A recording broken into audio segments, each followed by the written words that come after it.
আসসালামু আলাইকুম ওয়া রাহমাতুল্লাহি ওয়া বারাকাতুহু।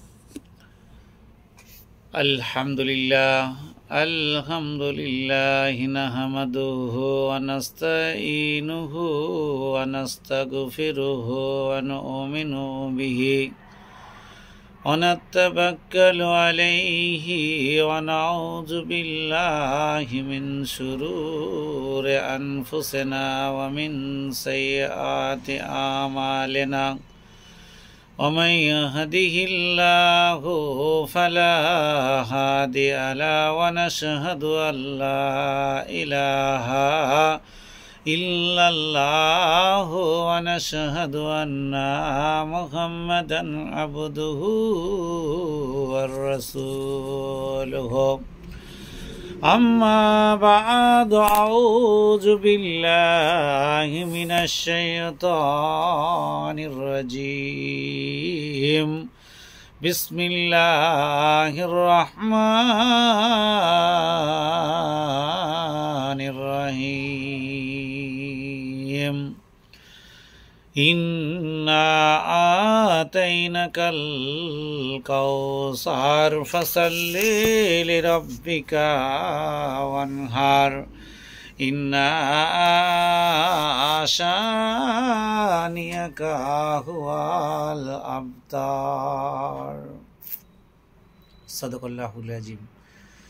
আপনাদের সামনে আজকে যে বিষয়টা নিয়ে আসছি, বিষয়টা হচ্ছে হযরত ইউনুস আলাইহিসসালাম সম্বন্ধে। হযরত ইউনুস আলাইহিসসালামকে চিনেন না এরকম কোনো দিন দরদি ভাই নেই বা মা নেই বা বোনেরা নেই। হযরত ইউনুস আলাইহিসসালাম ছোট থেকেই খুব কষ্ট নিয়ে বসবাস করেছেন। প্রথম তিনি যখন বসবাস করেছেন নিনিভা শহর, অপর নাম দামাস্ক, 7 লক্ষ এই রাজ্যে বসবাস করত।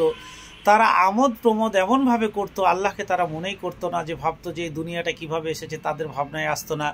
তারা এক প্রকার আমাদের বাচ্চারা যখন এ মোড় থেকে ও মোড়, এ মোড় থেকে ও মোড় একটা গড়াগড়ি দেয় না, ছোটোতে কান্নাকাটি করে মারধর করলে, ওদের কাছে প্রিয় ধর্ম ছিল এই গড়াগড়ি দেওয়া। এবং গড়াগড়ি দিত আর তারা মনে করতো এই যে এটাই শ্রেষ্ঠ ইবাদত। তো 700 মাটির চেকোনায় মূর্তি গড়া, মূর্তি করে এরা পুজো করত।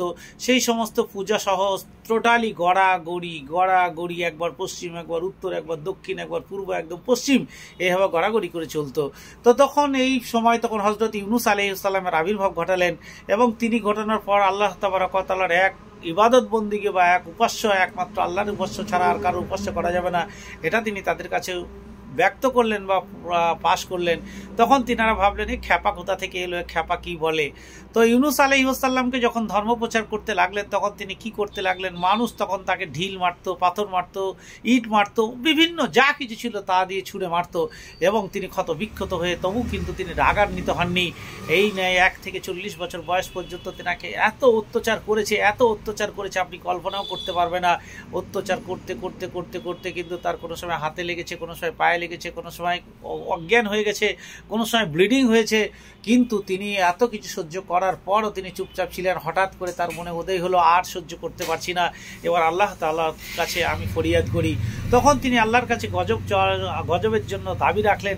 তখন তিনার কাছে আল্লাহ তাআলা তার দূত জিবরাইলকে পাঠালেন ইউনুসের কাছে। জিবরাইল এসে ইউনুসকে জানালেন যে তার কাজ পাপীদের মুক্তির পথ দেখানো, তাদের ধর্মপথে আনা, তাদের ধ্বংস করলে তো আল্লাহ তাআলার ইচ্ছা পূর্ণ হবে না, সামান্য 40 বছর অত্যাচার উত্তক্ত হয়ে যেতে হবে, এরকমভাবে জিবরিল আমিন তাকে বোঝালেন। কিন্তু তিনি বুঝবেন কেন, তাকে ধৈর্য ধরতে বছরের পর বছর তাকে বোঝাতে হবে, তা না করে অল্পেতে তার ধৈর্য হারানো বাঞ্ছনীয় নয়, এটাই এখানে বলতে চেয়েছে। কিন্তু এই উপদেশ ইউনুস যে সঠিকভাবে গ্রহণ করতে পারলেন না, তার মনে কিছু কিছু অভিমান জমেছিল। তিনি জেদ করে অকুলভাবে আল্লাহ তাআলা ইউনুস আলাইহিসসালামের বদ দোয়া কবুল করে নিলেন। 40 দিন যাবত এমন ঘন আকাশ মেঘে পরিপূর্ণ হয়ে গেল এবং 40 দিন পর্যন্ত সূর্যের কোনো দেখা নেই। তখন ঘন ঘন মেঘ গর্জন করলো এবং আগুন বৃষ্টি শুরু হলো। সেই আগুন বৃষ্টিতে নিনিভা নামক যে শহর টোটাল পুড়ে ছাই হয়ে গেল। তখন অসহায় দেশবাসী ইউনুস আলাইহিসসালামের খোঁজে বের হলেন, তখন বাড়িতে পেলেন না। বললেন আমাদের তওবা কবুল করো হে আল্লাহ, করুণাময় আল্লাহ তাদের তওবাকে কবুল করলো এবং গজব থেকে রেহাই পেল। এই রকম রাগান্বিত অবস্থায় তিনি কিন্তু আল্লাহর কাছে এরকম হাত তুলে ফরিয়াদ করেছিলেন, হে আল্লাহ আর আমি এই অত্যাচার সহ্য করতে পারছি না, তুমি আমাকে এই অত্যাচার থেকে রেহাই দাও, এই অত্যাচার তুমি রেহাই না দিলে আমার আর রেহাই দেওয়ার মতো কেউ নেই, তুমি যদি গজব না দাও তাহলে আমি সহ্য করতে পারছি না।